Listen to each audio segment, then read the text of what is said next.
Hi everyone, Raphael Harry here, and you're listening to White Label American, a podcast where we hear stories from an immigrant or two, sometimes more. Thank you for listening and enjoy the show.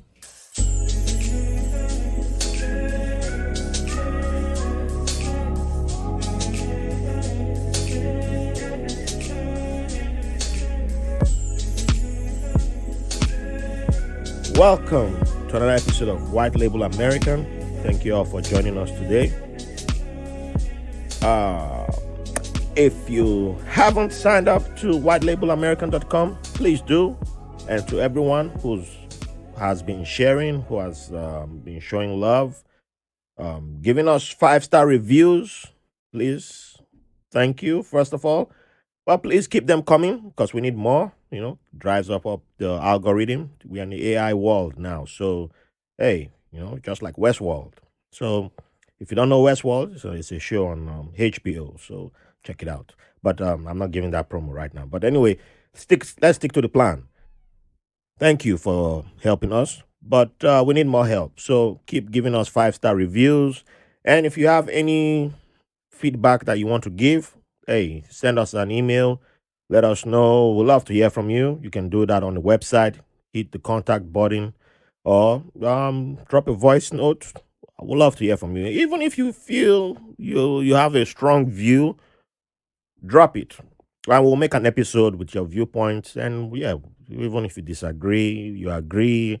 We don't only want to hear from people who agree and who love us. We want to hear from everybody. Also, after you listen to today's episode, please feel free to send your feedback and let us know if you've had anything that happened in your life that changed the way you view your parents years afterwards, especially if you no longer have your parents with you, or both of your parents or either one of your parents. So yeah, send your feedback. So either you send an email at whitelabelamerican@gmail.com, or you just go to our link on the website, or you hit me on social media, Instagram, Twitter. Yeah, open the inbox is open to you. Yeah, especially for positive stuff. So if you want to support, join us on Patreon for as low as $3, or you go on hit the donate button, and yeah, send your donations. You can do the Jeff Bezos thing, and send as much as you want. We accept it as far as it's dollars, euros, and British pound sterling. Yeah, we accept that. We accept the currencies that have the most value. That's what I'm saying right now. If you want to send crypto, we'll negotiate. We'll negotiate about that. And if you want to send naira, Nigerians, I know you. And shout out to the people listening in Ukraine. I've been getting listeners in Ukraine, so shout out to you guys. Shout out to you. We love you guys. We know what's going on in Ukraine. So, hey, much respect, to the guys in Ukraine. I got listeners all over the world. Don't think I don't know about that. So, shout out to each and every one of you. We love you and I appreciate the love. Keep sharing and promoting us. Thank you very much. So, with that being said, we'll welcome back a returning guest. We have a good friend of the podcast, Ashwin, Goutham, Gopi. What's up? He's an entrepreneur. He's a husband, a teacher, Brooklynite, Dravidian, co-founder of Rise Products. Also teaches at NYU. Father. Did I miss father? Oh, father. Yeah, which is Also, a big part of today's topic. So forgive me for missing that. But we have so much more that we'll be covering, and so returning guest also. So welcome back. Happy to be back. How you doing today? Doing amazing, dude. Really, really good. It's a beautiful day outside. Yes, it is a beautiful day, and we'll be hanging out after this episode. And thank you for this. What are we drinking again? We're having Wayusa. So it's an alkali compound similar to caffeine, similar to coffee. And apparently it makes you talkative. Oh. Wayusa. Yeah. Jaguar energy, dude. Jaguar energy. I think that's what I would go with. Jaguar energy. Yeah. Wayusa sounds, the name Wayusa, it kind of sounds similar to, I don't know if it's a name or an area Mm-hmm. in Benin City. They Mm-hmm. have names that sound like Mm-hmm. Wanyan, then Wanyan, something. But they just, I don't know, it just took me to Benin City. Mm-hmm. But I don't know why, or, it will come back to me in a few. But before we dive into why you're back for part two, Mm-hmm. last time we didn't really talk about your the company that you co-founded. Oh yeah. So just give the audience an introduction into rice products. Sure. Yeah, totally. So rice products is actually the brainchild of my wife. And we really believe in this philosophy called industrial symbiosis. So industrial symbiosis is a concept that's inspired by ecology, environmental ecology, right? But on an industrial scale where basically the byproduct of one industry can turn into the raw material of another. So we really wanted to inculcate this concept in Brooklyn where we live somehow. And we literally visited landfills. And when we went to the landfills where New York City trash was thrown, we discovered that this is one specific material that's very homogeneous and it's being thrown away. And we traced it back and we found that it actually came from breweries. So Oh, there are a wow. lot of microbreweries in many cities Yes. around the country, Well, right? it's And a big it's thing right booming. It's really booming industry. now. Every time you make beer, every time you make even just 6 pack of beer, Yes. you waste 1 pound of grain, right? So the way you make beer is you boil all this malted barley, Yes. you extract all the sugars from it, and you ferment that sugar water into beer, right? Yes. But what's left behind is all this rich protein and fiber. And because breweries are in cities and there's no infrastructure to deal with it, they have no other option but to throw it away. Oh. Yeah. So instead, we work with breweries to collect this, dehydrate it, mill it, turn it into a high fiber, high protein flour, which we then sell to food manufacturers. Oh, wow. Yeah.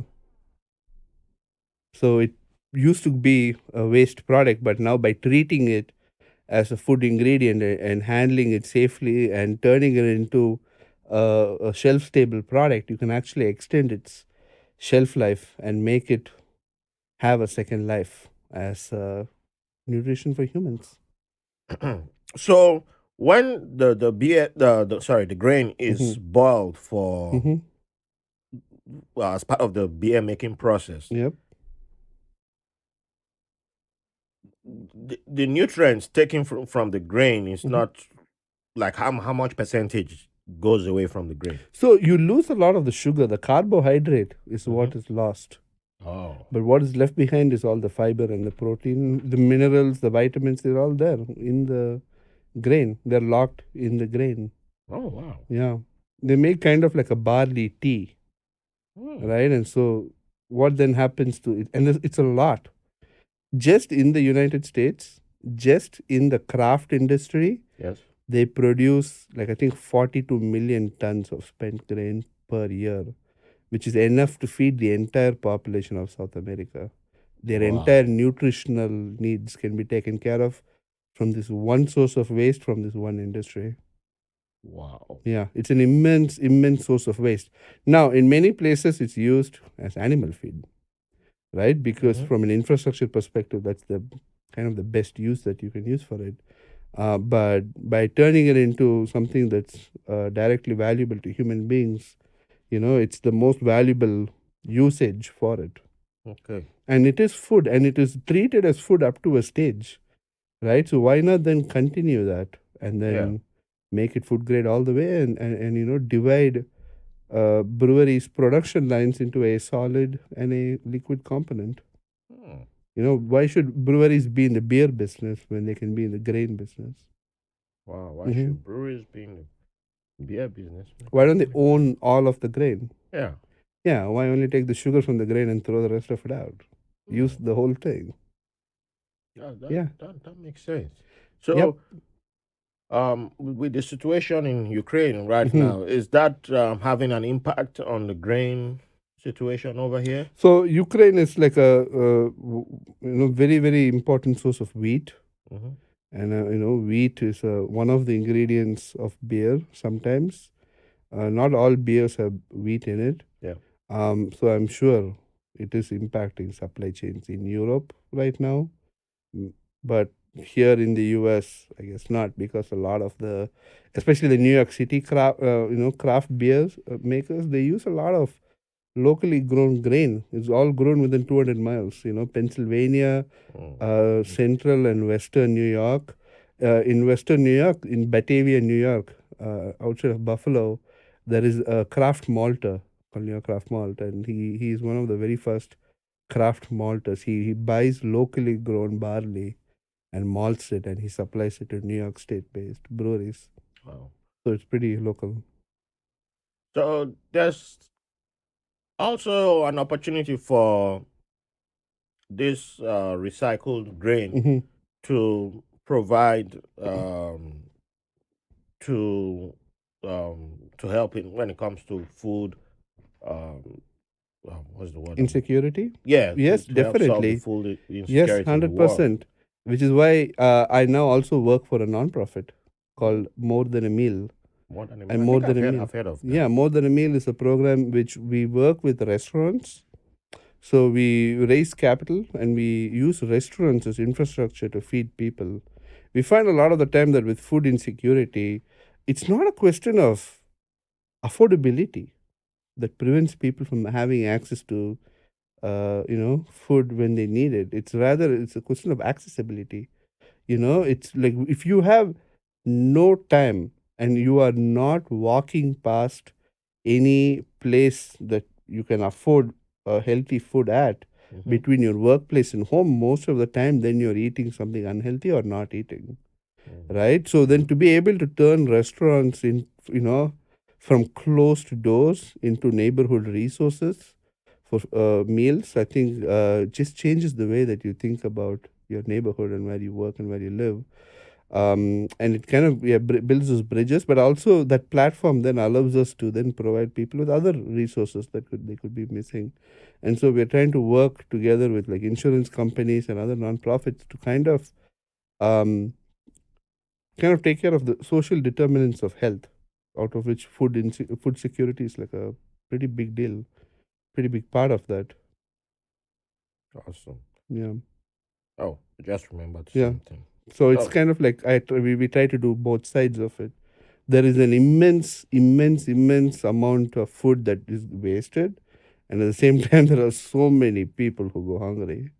And we need to really fix this food system, which is really broken. It is. It's very disjoint, very broken. A lot of mistrust, between different parties. A lot of people have very subjective perspectives on food quality. Visual information seems to be very, very important to people, to the extent where 40% of food gets rejected at various stages That's just by that's a great automated point sorting. that you brought up there because that was pre-pandemic. I was at I can't remember what event I was at. I think it was for a veterans entrepreneur event, and someone.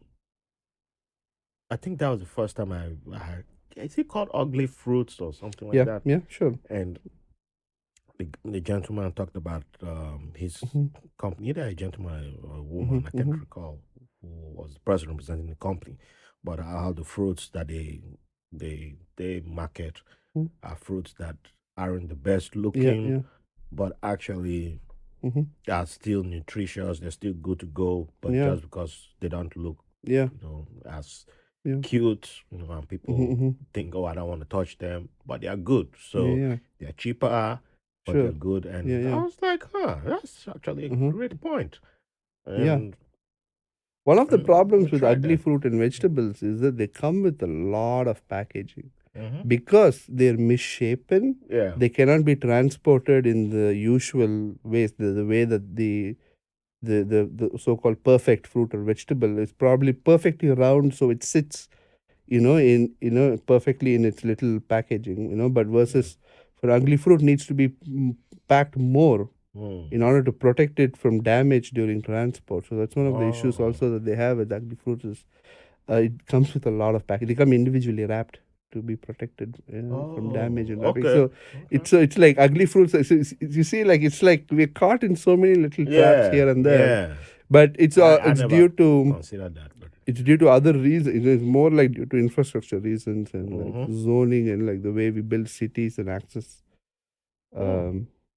Yeah, the amount we rely on trucks, those are the kind of like things also that cause a lot of pollution in the food industry. I'm glad that people like yourself are working on solutions, and it's not just like the Elon Musk type of like show me the spreadsheet. So yeah, hey, there are those kind of people in nonprofits too, by the way. Sorry? There are those kind of people in nonprofits. Yeah, too. yeah.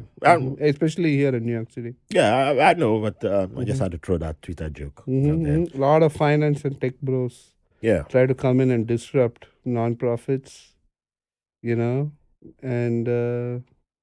they try to present, they bring on the same kind of assumptions, the same kind of methods in the name of efficiency and value and things like that. But what they don't seem to realize is that when you are not working for a stakeholders, like a shareholders profit motive, you realize that people's motivations are different,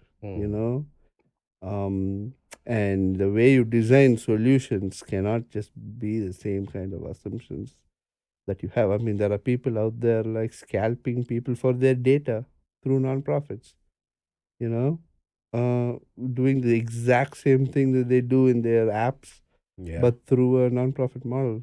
Yeah, I I'm just actually know saying. someone Yeah, who there you did go. something like that and then ran for office using okay. data. Yeah, you see that. Yeah, That's what they do. Yeah. It's yeah, it was a whole other they sell all the data will be sold to like DC based think tanks who then use it, to be political consultants. Yeah. Yeah, so it's a whole crazy out there, but I'm just glad that there's real world solutions happening. And yes, to be honest, yes, there is a lot of optimism too. Yeah, and I'm optimistic about it because just hearing something as simple as the grain that people, that people would have dumped or are dumping from beer, and a lot of people like beer. I love beer, of course, and not in the Supreme Court justice way, but it's relatable to a lot of people all over the world. Sure. And hearing that, you can see that, there's ways we can use this. Yeah. It's not something so grand that sounds like impossible. No. So just walking from there, you can be like, okay, what the next step? It's easy to now say, okay, the next step, I can follow along to the next step and then follow along to the next step. Yeah, it's easy. It's not even. I mean, for me, like, I think it's just being an immigrant. I'm always like trying to look for free sources of stuff, like free food, and you're never ever as an immigrant, you're never eligible for any benefits, right? You don't get SNAP or EBT or something. So you're always looking for free food, and that's how I found this grain, right? I think it comes out of need. I think that makes you like hungry, and you look at the streets different. It's a great point there. It's a great point. Though some people wouldn't still believe it, like, hell no. Because some people have made it sound like we are the only ones getting all the free stuff. This is just advanced dumpster diving. Hey, advanced dumpster. Yeah, man, you just coming with the gems today.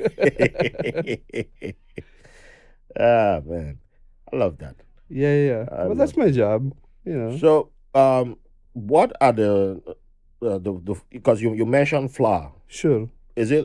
Are there other applications for it? Well, yeah, food items that are made from. Oh, well, our clients make a variety of things. It goes into everything from the coating on fish sticks to pizza dough, bread, pastries. There's so many different things that they make with it. Well, there are also some people who make brownie mixes, dry mixes and banana bread mixes and stuff like that. So it has a variety of applications. It can be replaced. Nobody just eats just that. I mean, you got to like still put like all-purpose flour in it for like, to hold it together for the gluten. Yeah. But it still adds a lot of protein and fiber, and it extends the shelf life of the recipe too. Strangely enough, yeah, due to its very dry nature. So I asked that because I'm Mm-hmm. with the general elections coming in Nigeria Mm-hmm. next year. I've been attending more Nigerian. I've been more present in the Nigerian platform where we get to talk Mm-hmm. about Nigerian issues Mm-hmm. pertaining to the election and then Sure. politics and all that. Yeah, yeah. So a lot of times, it's, people, and it's not an attack on most Nigerians in diaspora, but a lot of times it's like we focus so much on just grand solutions. Everything has to be like a big Mm-hmm. solution, and like some people, like yesterday, I was there, and Mm-hmm. who were like, "Oh, I'm not going to vote because Mm. everything will be rigged, so there's no point." And but we Mm. need change. And I'm Yeah, like, okay, yeah, so which is it? yeah, Yeah, but yeah, either you voting for the person who you think will bring change, or there will yeah, be no yeah. change.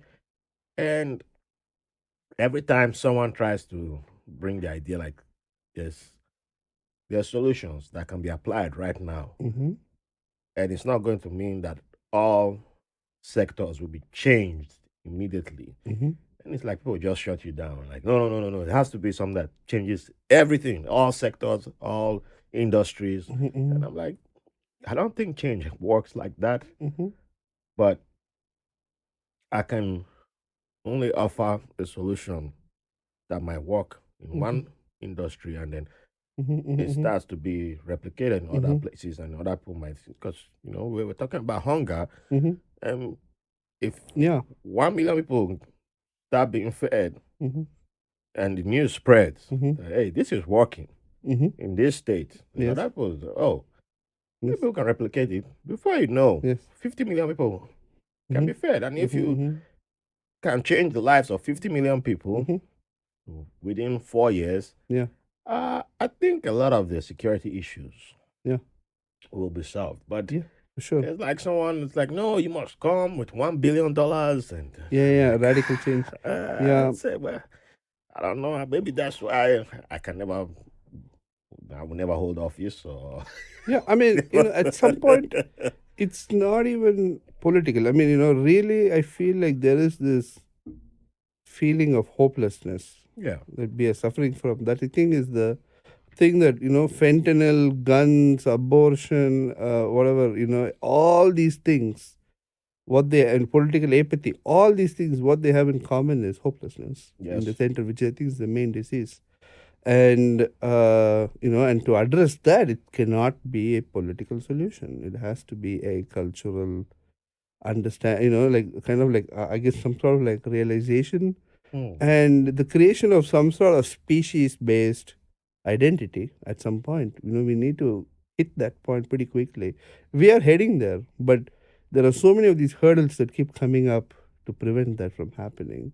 But a species wide identity as human beings is so important for us because we need to realize ecologically we have surpassed the need for natural resources, right? Um, since the 70s, we have grown more food than humans need. And since True. then, we are wasting more and more and more. And the same thing is applicable to most natural resources. What we have instead is a logistical problem, and more importantly, a motivation problem due to the existence of uh, currency, right, as the main motivating force behind actions, right? Like, why should human actions not be determined by needs, right? And the resources that we have. But for that, you need a species wide identity, right? And so I think that's where we're heading. And Yeah. but it's a lot of different barriers. We keep falling into a lot of traps. And by the way, a species wide identity is also a trap, right? I mean, you fall into. But it's not particularly the best perspective, right? You can also argue for a more broader ecological, maybe universal identity. However, I say it's good enough first step for us as a species. Let's just get to there. Let's So just get to species level identity. Right now, we are so stuck. when you say broader ecological Hmm. identity, Hmm. how would you define that to someone who's never heard of that before? Kind of like identifying ourselves based on species first, rather than other social cues, Okay. right? I mean, we identify ourselves as being members of family, nation, city, state, all these like social constructs, right? So why not start with a more material concept, right? Why not a more material biological based identity? And that's why I think we should start with species as a major, like the main core identifying marker for ourselves, for our notion of the self. You know, the identity of self should be constructed around this kind of like social but also material conditions, not only social. I think one of the problems is that the reason there's so much like irony and like hopelessness in general is also due to the effects of postmodernism in the way we think. And I know that people say, oh, postmodernism, blah, blah, blah, that's the left. It really isn't. It's everybody, you know. Yes. Everybody's kind of It stuck in cuts this across. postmodern malaise where everything is socially constructed. There is almost like we have forgotten the existence of material reality. You know, we get lost in this identity and all this kind of like biases and warfare based on perception. You know, these kind of like artificial constructs, and you know, the belief in the social construct of whatever the constitution versus this whatever you know, kind of like gender and sexual based identities. We have really kind of like created these kind of different kinds of like ways to have the same kind of warfare and separation based on artificial social constructs. I'm saying bypass that. Let's just start with a material, biological based identity as human species. And let's base an economy and a society based on that. Mm-hmm. So me, I'm a believer in universal basic income, and I think, if I'm not mistaken, that could work with where you're headed. Yeah. Well, no. Well, yeah, sure. That's a good first step. But I'm like, basic income still presupposes the existence of currency. Well, I'm like, skip that. Let's just directly go to the resources. You know, so how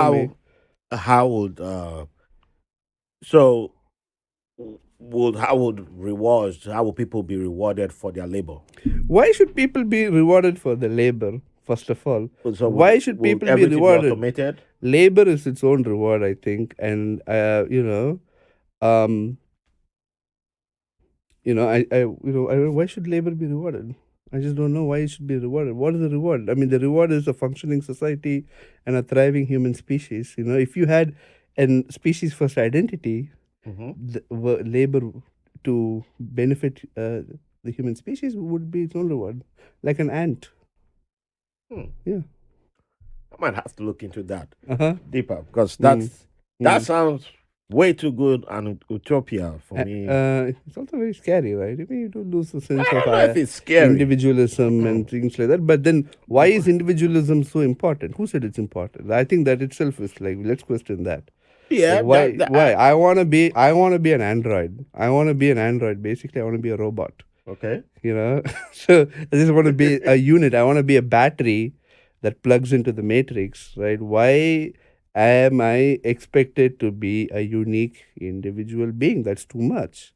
Too much expectations, social expectations for individualism. You know? I agree that there's too much expectations for individualism. However, I just don't know how the system will, how we get to. Yeah. I know how. We gotta first make a really good song, and then we throw a really big party. Oh man! And we invite everybody.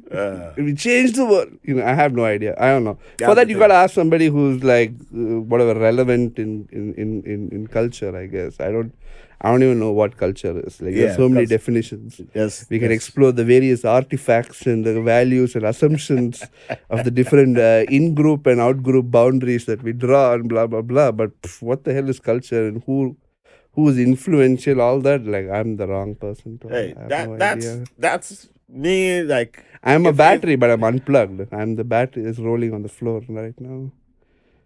yeah, Yeah. you could say that, and then there's so many people who I believe one way or the other don't even realize that they're unplugged. Mm-hmm.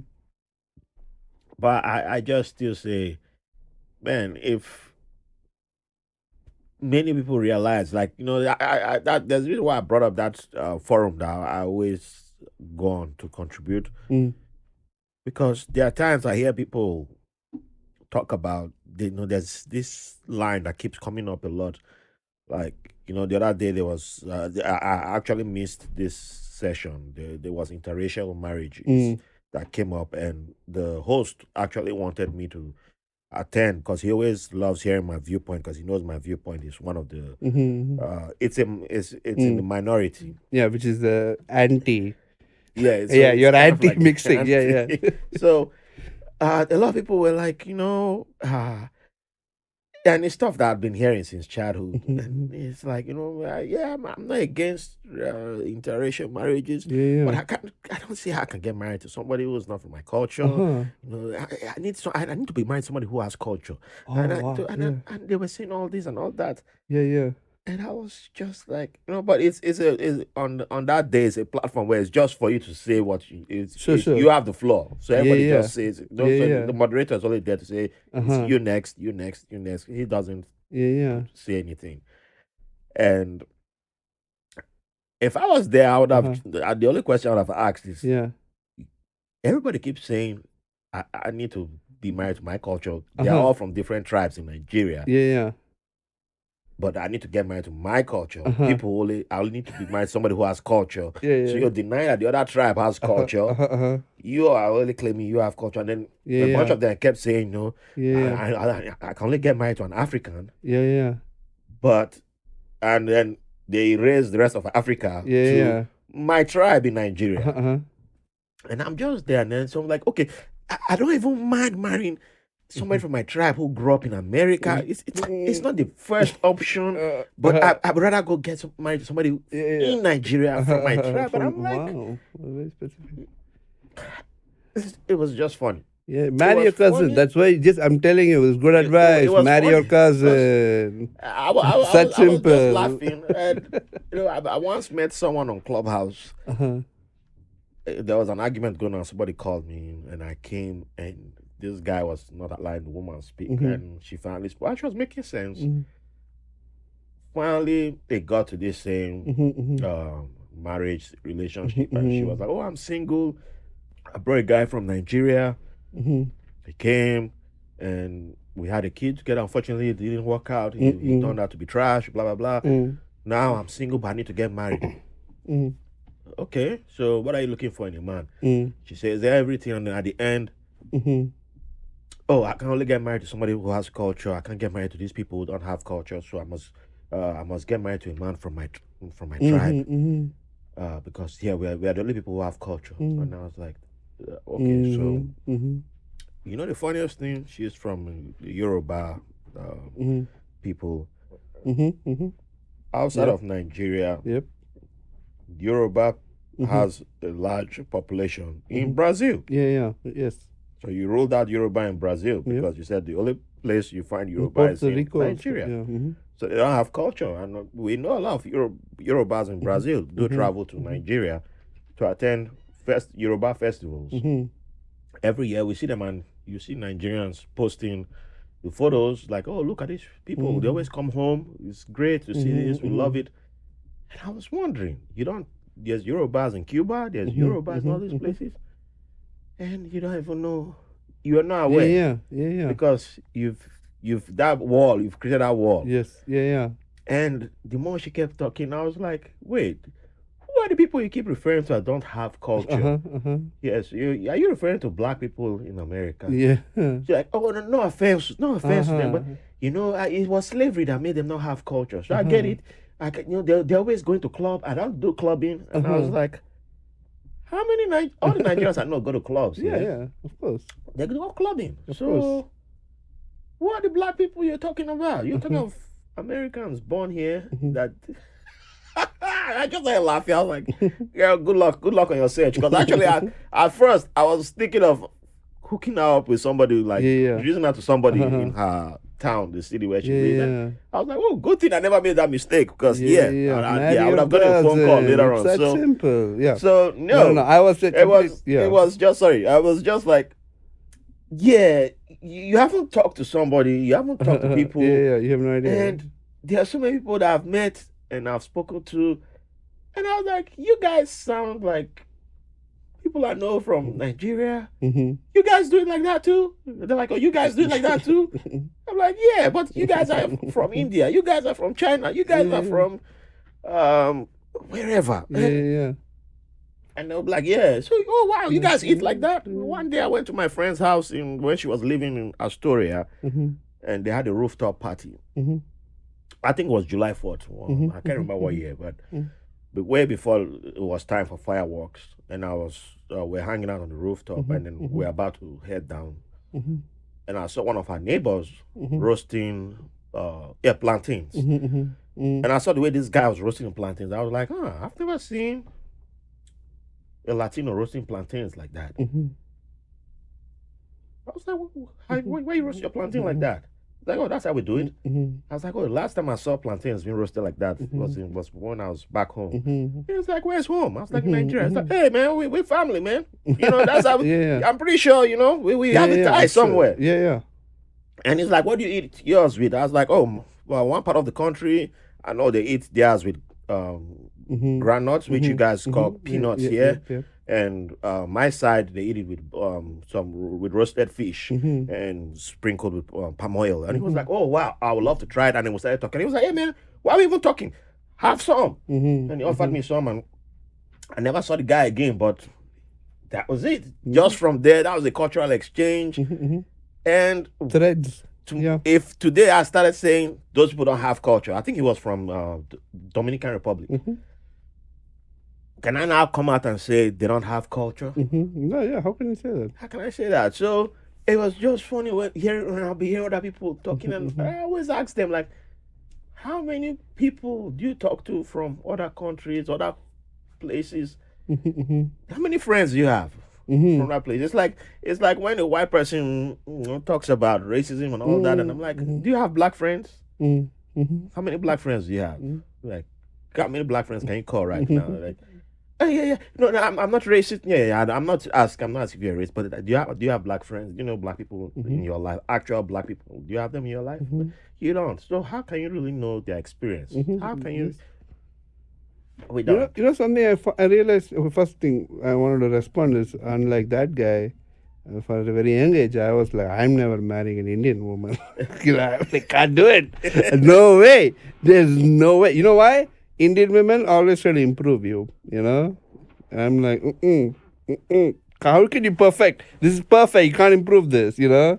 So luckily my wife I married. She never tried to improve me. God bless her. She loves me for who I am, you know? She does, very subtly, you know? But Indian women are like always like, okay, what's next? You know, no. But second thing, I realized, you know what? I have no American friends. My friends are all Chinese. They're all Pakistani. You know, they're all Caribbean. But I have no American friends at all. I know 2 or 3 Americans. So and they're Irish American. We need to start a campaign. Yeah. We need American friends. I have no American friends at all. White, black, nothing. It's all immigrants. Of course, I've lived only in New York, in Brooklyn for 12 years, so maybe it's that. But you know, I'm just saying, it's all. At least you would think, because when you said, do you know any black people? In my mind, I'm like, I do, but they're all Caribbean or African, you know? Yeah. There are no like African American people that I know at all in Brooklyn. There are no Americans in New York City, basically, right? Well, yeah. I've never met an American in New York City. You met Josh. Okay, there you go. One. Josh is like, hey, Josh hello. is an American. Okay, nice. You got one a minority.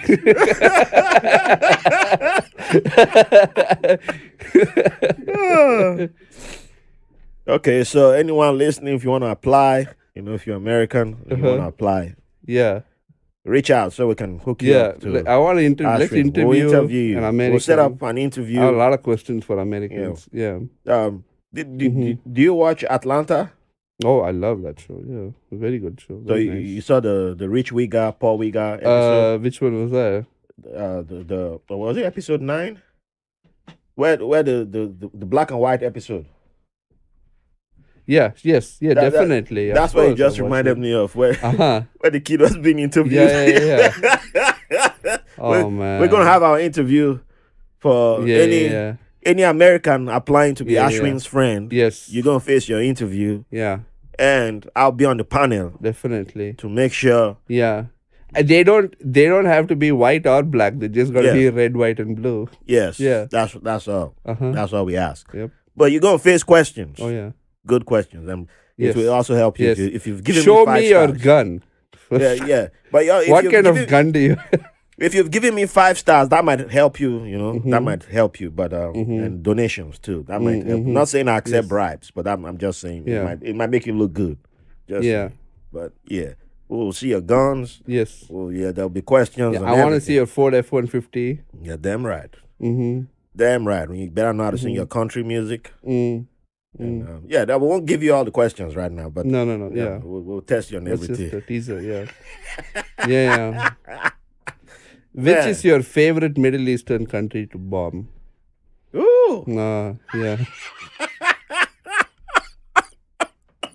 I don't know if the Americans know. I know someone who might apply though. Based on that question, he will apply quickly. There's so many flavors out there. He will apply quickly. Oh man, he will apply quickly. And he has a dark sense of humor. The other one, he might be like, excuse me, Ralph. Was it being serious or not? I'm like, you've known me, so figure that out. Yes. So for those of you listening, if this is your not first time. Yeah, this is not a comedy podcast, right? It's everything. No, it's reality, right? Yeah, well, now it's reality. If this is your first time listening, you're in the multiverse. Yeah. So, welcome. This is simultaneously, it's satire for legal reasons, but it's the realest podcast out there. Man, no, it's satire. It's satire. Everything we discuss is happening in Minecraft. Oh, yeah. Yeah. That's why I said the multiverse. It's happening in another universe. Yes.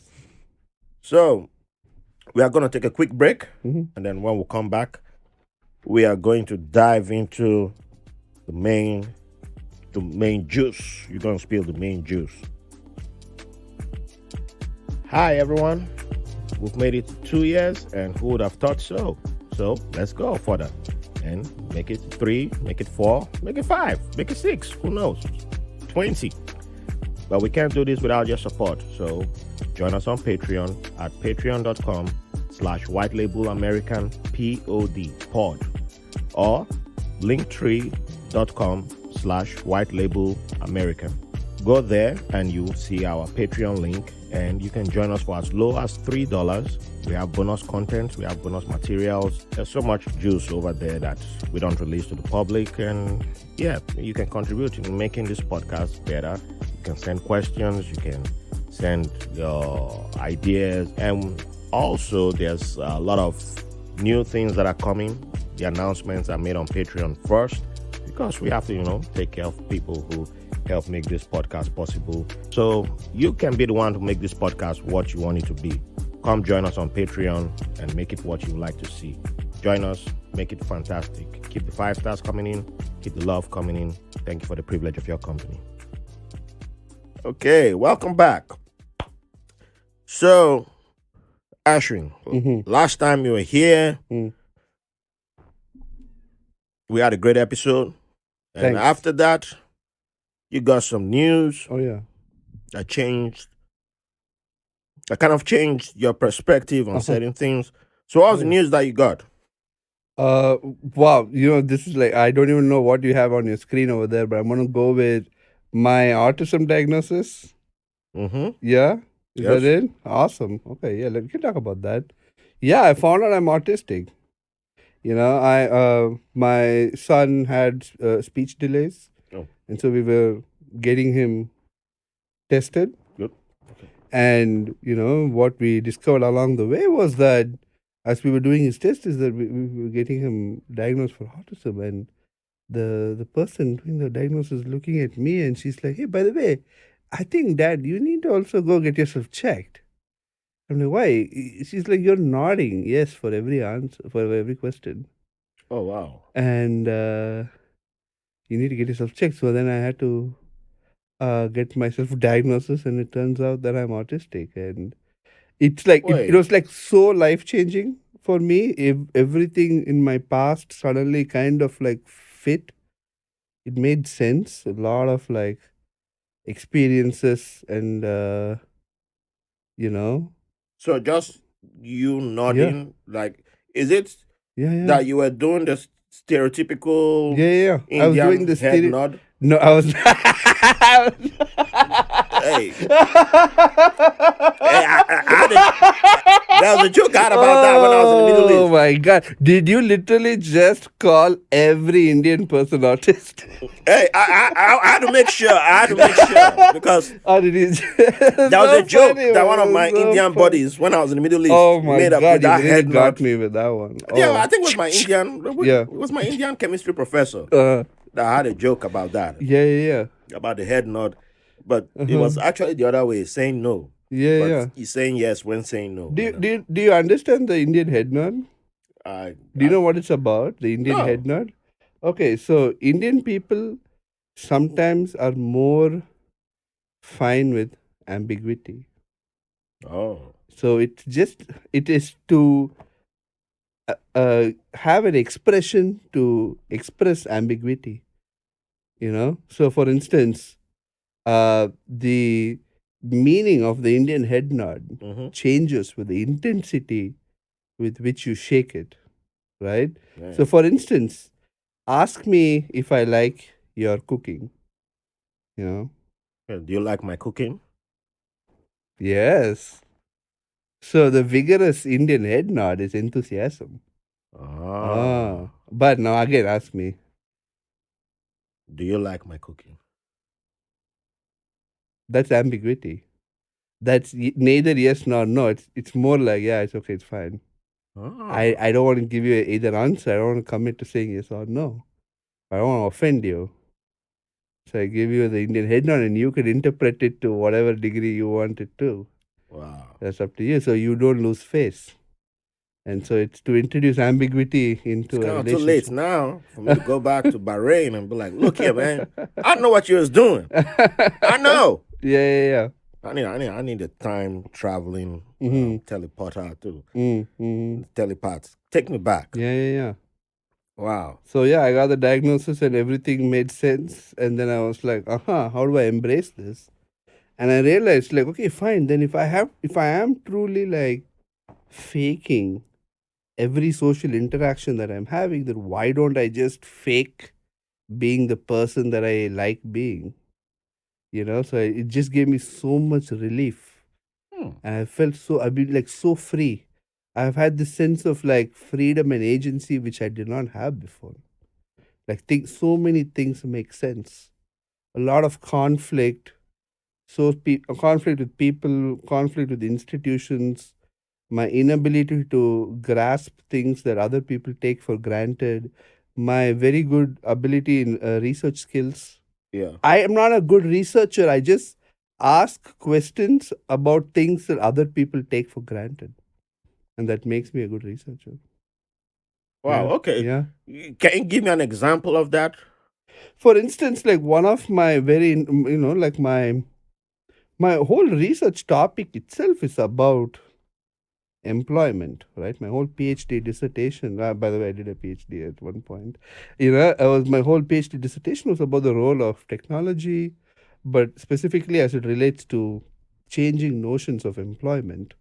As I was starting to see myself, like how that notion of secure employment was kind of fading away and it was being replaced by other forms of like ad hoc work, which is much more fragile and insecure economic relationships. And for me, I was so very interested in employment because I've never been employed. So for me, it was just like I don't understand being employed to the extent I don't understand it so much that I have to spend so much time studying it and analyzing it, and same things like culture too. Like I never understood culture, religion. I never understood it. I never had that feeling, and Yeah, that's you why, mentioned yeah, I that mentioned on that, your first and hence I episode. would then my strategy is to intellectualize it and analyze it and research it, as a response to not being able to be a part of it, So that sense of always being an outsider or being an observer in society, it kind of like suddenly it clicked in my head. It's not that. It's not a role that I'm playing. It's just who I am. Wow. Mm-hmm. Well, I really recommend everyone listening Mm-hmm. check out your first episode Yeah, yeah. because um, It connects. yeah, it connects. It connects. So Yeah. It was really life changing for me, life changing diagnosis. Like I used to think I was depressed. I used to think I was anxious. Then hmm, now I know, like, no, I am an autistic person having a very normal reaction to stimulus. Yeah. wow. Well, now are my reactions not socially acceptable, or they may be extreme, or things that other people are able to bear or take for granted, for me stands out more, Mm-hmm. maybe, perhaps, but my reactions to them are normal. Wow. Yeah, yeah, and it made me also feel more like sensitive to like how much institutions enact violence against neuroatypical people even today, through, behavior modification therapy, electroshock therapy, negative stimulus, electric shocks Yeah. is still a method used to deal with severely autistic people, usually black and brown teenagers from New York City who are shipped to Massachusetts to undergo this therapy. To If this there are day. photos of this, you can check on Google Maps, where there are a lot of children wearing backpacks and treadmills, and that's a punishment device that's still being Oh used my as a way to goodness. prevent people. Yeah, it's literally a remote control that you point at them and you press it, and then it shocks them. Wow. One child in 2012 was shocked 36 times Oh, in a single night. Once for not taking off his jacket, yeah. and 35 times for screaming and twitching while being Oh, given an man. electric shock. Yeah. That, and Oh. stuff like that. Just systematic violence against neuroatypical people is very casual violence that it happens, right there in broad daylight, and we seem to be just not aware of it or okay with it. Yeah. And I was very like sensitive to it. Like I myself, being uh, uh, uh, having experienced physical corporal violence, Mm-hmm. I did punishment. too. Yeah, of course, especially in school. And I always used to ask myself, why am I not able to sit still? Mm. Why do I always get kicked out of class? Why am I disruptive?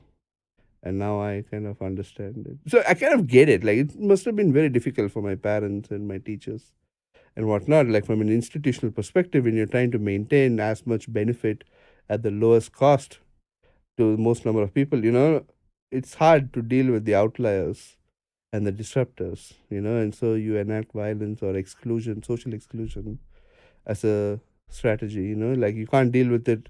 That's what the Kennedys did, and that's what rich people do still today, like with their uh, mentally challenged relatives, they just hide them Mm. completely. Like nobody ever, yeah. Yeah. I was aware of a bunch of families doing that Hmm. around me, and technically we did that with my uncle too, Yeah. who had some mental Hmm. challenges, and you Hmm. either hide them or Yeah. you deny them. Oh, Either, yeah, of yeah, course. whichever one is more convenient. Definitely. Or you ship them to out of sight, Hmm. out of bounds. Yeah, but I also at the same time now have new gratitude to a lot of people and communities that supported me Yeah. and had patience with me for years together. I must have really tested people's patience with me, and they stuck around and they supported me and they helped me. Like, I make a living, I have a job, and I have three, in fact, Yeah. And I'm able to like thrive, here because of understanding people and like opportunities that I had, and also luckily I also had some skills, that were useful, I guess. But that's not everybody. Yeah, that's not everybody. That's That's not true. everybody. We have really, really constructed. Again, going back to this notion of social constructs. Aha. That's something to do. I know there's a consistent logic here. Going back to that is that yes, we are living in a society that is determined mainly by neurotypical people. The social constructs and rules that we create are what like neurotypical people take for granted. What I am biologically and materially slightly different as a whatever genetic configuration, and therefore, what I deserve social exclusion and poverty and homelessness, drug addiction, imprisonment. Who do you think is in prisons right now? It's autistic people. I don't doubt that. First of all, I recommend episode 119, which is part one with Ashwin. Go check it out, people. Another recommendation I'll give is the neuroscientist Robert Sapolsky. That was the first person that I listened to when Ezra Klein was still back at Vox. And that was the first time it dawned on me that the criminal justice system is deeply flawed, because he was the one who opened my eyes to the mental health defense that we use is based on a 400-year-old law and has never been updated, and how many people who are sentenced, even people who have quote unquote committed criminal acts and whatever, yes, there's they're not really, if we really want to go into the details and not just say we are looking at the physical action, Sure. there is something missing in there, and there's something like that if we are looking at it from the professional point of view, you can't, it's a lot of these cases are not tried right, a lot of things are wrong, and when there's no way you listen to that interview and then you read his book. I've forgotten what the title of the book, but I do have it. It just, you can't come out of that interview just say, oh yes, lock them up, shoot them, death sentence. You can't. You just can't, except you are that type of special person. You just can't. And that's why the moment you brought that up, it didn't surprise me, because I've seen. I was born in a country where we don't even have this language yet. Yeah. So I can't even imagine how many people. Totally. So hearing this in America, and he's talking about America, and I'm like, wow, if this is America, then how much more the other places? Yes. So that's why I always tell people, like, I recommend you listen to this man. When he's talking, you hear what he's saying, start thinking about the people, the circumstances you are aware of, the people you've seen in your life, and then apply that, and be like, oh, is the justice system, the way it is now, is it just a matter of he did this or she did this, send them to jail? Is that it? Is that, are you satisfied with that? If you say yes, okay. But deep down, that's not the answer. Know, because a lot needs to be done. There's something else that needs to be done, and that's I'm not the I'm not I'm not the type who's like do away with prisons, throw away all the prisons, and but I do believe that there needs to be a reform. We can't just say do it like that. Do it, just keep doing it the same way we've been doing it. Because the moment I heard that interview, I was like, wow, it just made sense. Sure. It made sense. I knew that, there was something broken. So, yeah. So I wasn't surprised.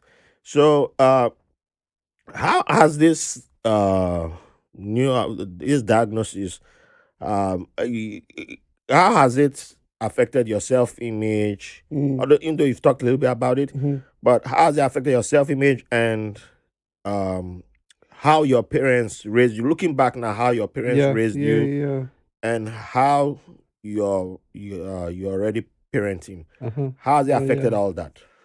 Oh, tough one. So, I kind of like, now I think back and I, like, as I said, some of it now I'm like, I'm really angry at. Like, when I think back, I'm like, Mm, I should have been supported better. I should have been allowed to pursue my interests, which whatever I was pursuing, I believe, and I still believe, wasn't, good intent, and I probably would have been good at, and instead being forced to go down a path to study, to pursue STEM education, yeah. being forced into it just because I good at it. Some of it, yes, I hated it, you know, and putting me like in a regular school setting was very very painful and excessive to the point where for the teachers, for the other students, I was a disruptive student. Mm, I would talk back because I didn't know it was, I just didn't understand the social rules and hierarchies. I would talk back to the principal. I would get in trouble a lot. So it was a difficult, fraught relationship. And similarly, in general, I just can't deal with authority. You know, it just sits wrong with me. I just can't deal with it. I never could. Religion, police, the law, justice system, whatever. My own father, my parents, my teachers, no one. I was against everybody. I was very, very, very angry. I was an angry, angry child. I was mm, I just pissed off. I was I was just like that. That was just the environment. Always on the defense, always ready to fight, always ready to throw down, all the time. Just angry, just super, super angry at the world. My whole life, and that includes immense amounts of conflict uh, with my dad. You know, and my dad also, now that I reflect on it, was neuroatypical. He also had a lot of problems, mm. which I didn't think about. I mean, I always knew. I just said, "Oh, he's crazy," you know. Oh wow. I said, "Oh, my dad's just crazy. He's like weird, whatever." But now that I think about it, it is so, so, so obvious that he himself is he was abusive because he himself comes from like a abused. Yeah. He was an abused child. He was neuroatypical as well. I guess he was more like, I guess, like BPD, like borderline personality disorder. Mm. Um, but also he had immense amount of anxiety, Oh wow. economic anxiety, and stuff like that, and job stress, blah blah, which he would take out on his family. Yeah. He was a selfless human being. He did nothing for himself, right? He did nothing. He didn't have any bad habits. He wouldn't smoke or drink or like go out, nothing. For him, family was everything. But Mm. from a patriarchal perspective, where it's like, it's because he saw us as extensions of himself, Oh, right? okay. So it's like that. So he's like, oh, I'm the head of the family and I control the family, blah, blah. But he was a very selfless, like, he did nothing for himself. He would not go on a vacation, nothing. He had no hobbies. Mm. His entire thing was always somehow the progress and the development of the family.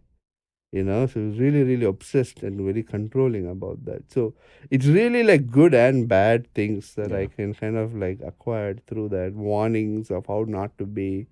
A lot of the time I also aspire to be like him in many ways, in something, the amount of hard work and dedication that he had. He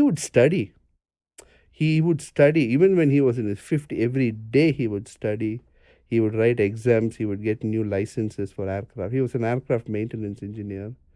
And so one of his dreams was to, which he did before he died, was to get a license for a Boeing 787, which he had. And you achieved it. Yeah, he achieved it. He was the only person in his entire airlines he had licenses for every single plane in their fleet. Wow. Whether or not it landed in his station. So they would send him out. They would send him to the Middle East. They would send him to. He lived 3 years in France and 3 years in New Jersey. Wow. And so for a long time we were separated. My mom also was with him for a while. So that was the best time of our relationship. I think that was the best thing that happened to us. Was him like leaving, going to France. He really mellowed out after that. I guess he got more perspective and he came back, and after he came back to India in May 2010, and I came to the US in August 2010. So we just had the 2 months there with each other after 6 years of separation. Yeah. And I came here, he was there, we saw each other a couple of times, and then he died of cancer. So that was pretty, but that was really being separated was good. Really fixed our relation. Sorry. I know it's funny, but I wasn't expecting that, but and my mom, on the other hand, I feel so bad for her now. I have so much more respect for her, and I have no idea how she handled everything. She's really stuck it out. I mean, I have so much respect for her. Like, she really, really, really tried, her best to support me throughout my life. Really, she really, really tried her. I just have no idea how she put up with my dad for so long.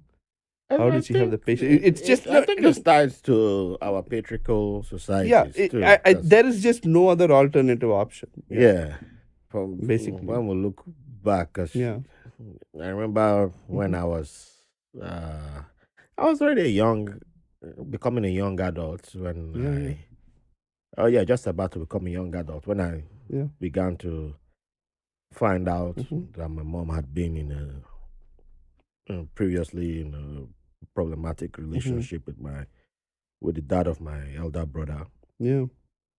Who she was married to, and that guy used to beat the hell out of her. Oh my God! Like beat the hell out of her, and then while she was going for her masters, and all that, and she would still cover for him, go to school, and of course, students would notice, like even with the makeup, her eyes were still swollen and all that stuff.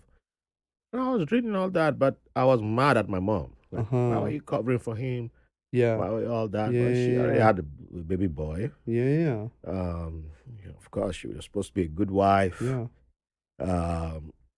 And it was years later that I would find out that, it was kind of like an arranged marriage in a way. Yeah. All the parts that I wasn't aware of the guy, of both of them arriving to America. And then you discover this guy already had like 5 kids from 2 different women. All that part was left out. It was just like, she was trouble, and then started. That's why he beat her.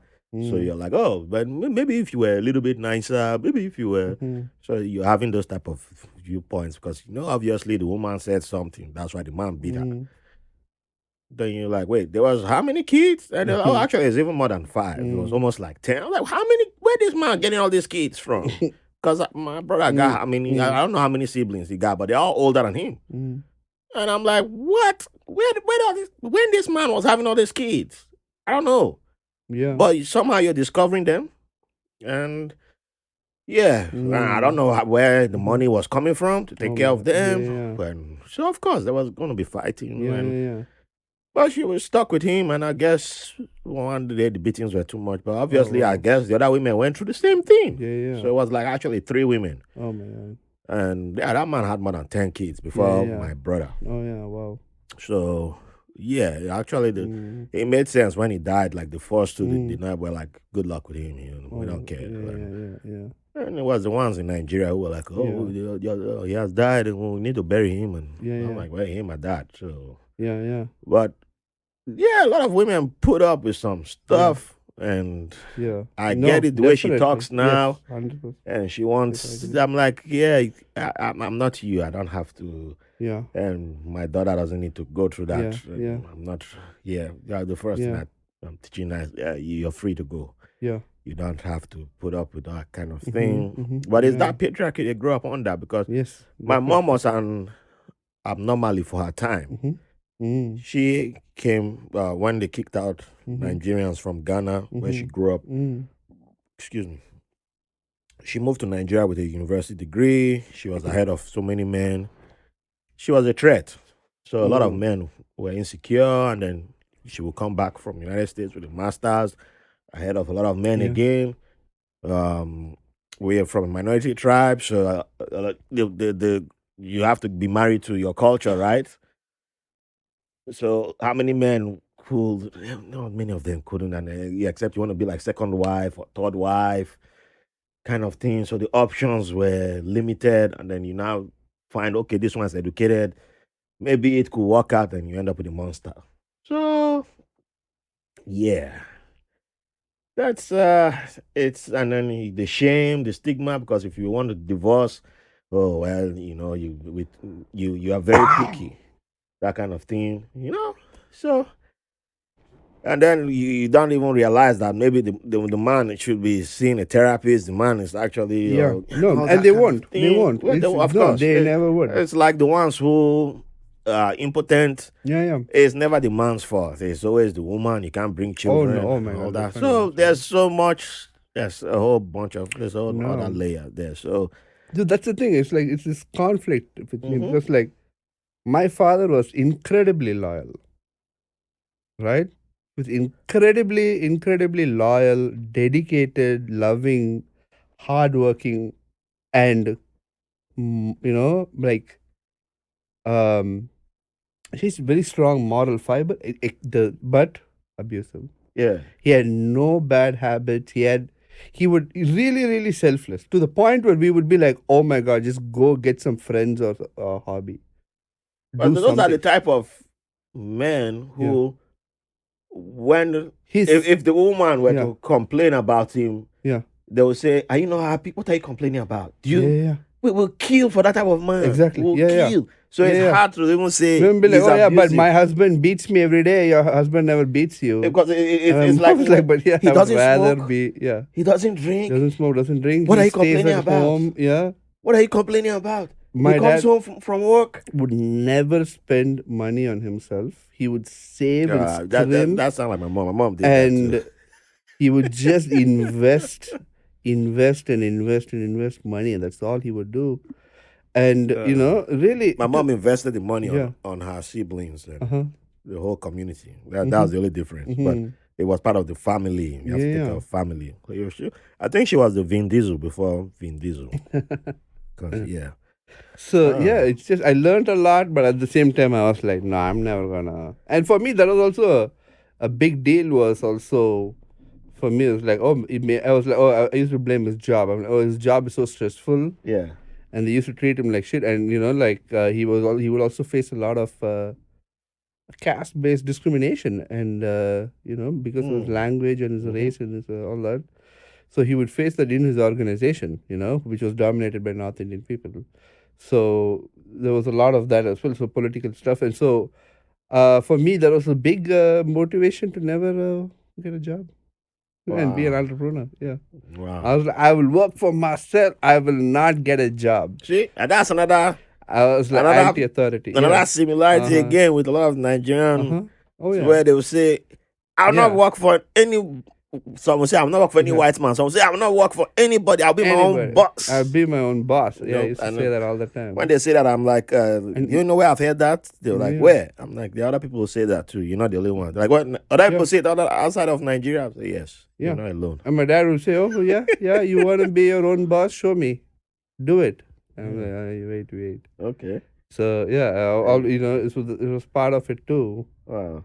But now, I just have so much respect for my mom, It's just incredible how hard she worked and how many secrets she had to keep just so that me and my brother could enjoy, pursue our interests. So, going forward with all this, what's your parenting goal for your parenting child? Goal? Yeah. Look.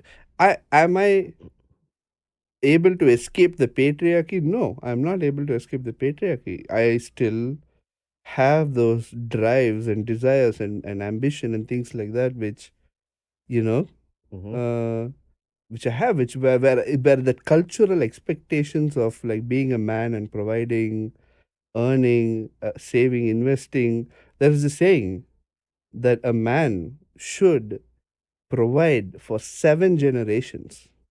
So my people believe in ancestral reincarnation, not that we will be reincarnated as cows or dogs or whatever as the Hindus do, but rather in ancestral reincarnation, where basically you are reincarnated as your descendant, and you are a reincarnation of your ancestor. And so therefore, saving up money and ensuring the success of your descendants for 7 generations will guarantee that when you are reborn in a comfortable economic position. Okay. Yeah. Well, So those kind of like things tribes still do have an effect on me, and I'm like also constantly trying to. So are just you stack driving paper, that message just into your stack. child already? Huh? Are you driving that message into your Oh, child? no way, no way. He's a baby. He's 2.5. No way. He's my Yeah, prince. you go No way. subconsciously. Subconsciously, maybe he may notice it in my absence. So that's like really what affects me. Is like, I mean, I try to live my life as flexibly as possible. Okay. I work from home. I spend a lot of time with my child. I don't have to go to an office. I don't have to travel or whatever. We spend a lot of time together, but still I feel guilty. I hate going to meetings and stuff like that because it takes me away from him. And I do try to be there from him, but at the same time, there is this constant feeling of like inadequacy. It's like no matter, I was just telling, I was just thinking earlier that, it's like no matter how much you earn, it's just never enough. And that feeling of enough is never there. I'm realizing that like it's like really, that feeling, that satisfaction, you never really achieve it. You're really chasing this. So recently, I'm like okay, fine, whatever. I'm trying to kind of achieve this balance right now. Like, why should I constantly try to thrive? Let me just try to survive for a second. Let me just try to exist and find that balance. I'm constantly looking for opportunities everywhere, and it's like I'm at this point. I'm like, what are the pros and cons of each opportunity? Balance is where it's at. Yeah. That's what I would tell Yeah. you. So we got to wrap up. Thank you again for coming in. And final thing I'll say to you is, remember what you said in the first episode. Borrow from your South American inspirations. Oh, yeah. With the way they take to time, the way they use time. Yes, borrow what you said about that. So, final thing you like to leave the audience with. Go. Oh, listen, I think, I did say hopelessness is a big problem, and the only solution is not like institutional, it's cultural.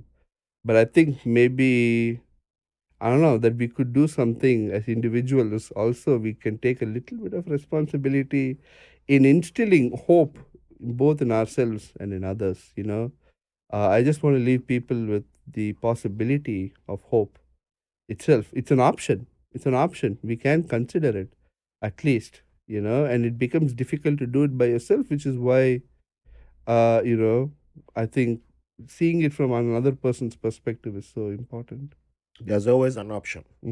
That's what I say. So, where can the people find you, especially for those who are joining for the first time? Plug yourself in. I'm not on social. I stay away from all that life, But well, at least you can plug in rice products. Just Google my name. Find me. The only thing I respond to is LinkedIn. Okay. Really. So is reach it okay out if to I me. post the link? Post my LinkedIn. That's the only social. I don't use Twitter, Facebook, none of that stuff. Okay. And I'm not a big poster too, so I only do direct. Maybe I should just give people my email, my phone number. Just text me. It's the best way to reach me. I don't think we should join. Add me to your Slack channel and whatever. All right. Email me, but do not try to reach out to me on social media. All right. So LinkedIn. Yeah. And Google his name and riceproducts.co. Yeah, awesome. Thank you. All right. So thank you again. And for everyone listening, thank you for joining us. And please send in your feedback and let us know if you had anything that changed your viewpoint about your parents years afterwards, after they passed away, or if anything happened to you later on in life. Yeah, send in your feedback. So thank you for the privilege of your company. Join us next week for another episode. Thanks for listening to White Label American. If you enjoy the show, we'll appreciate if you rate, review, and subscribe to the podcast wherever you get your podcast from. If you have any questions, comments, or have someone who will be a good guest on the show, or you want to be on the show, send us a message at whitelabelamerican@gmail.com. And make sure to follow us on Facebook and Instagram at White Label American. Thank you for your support.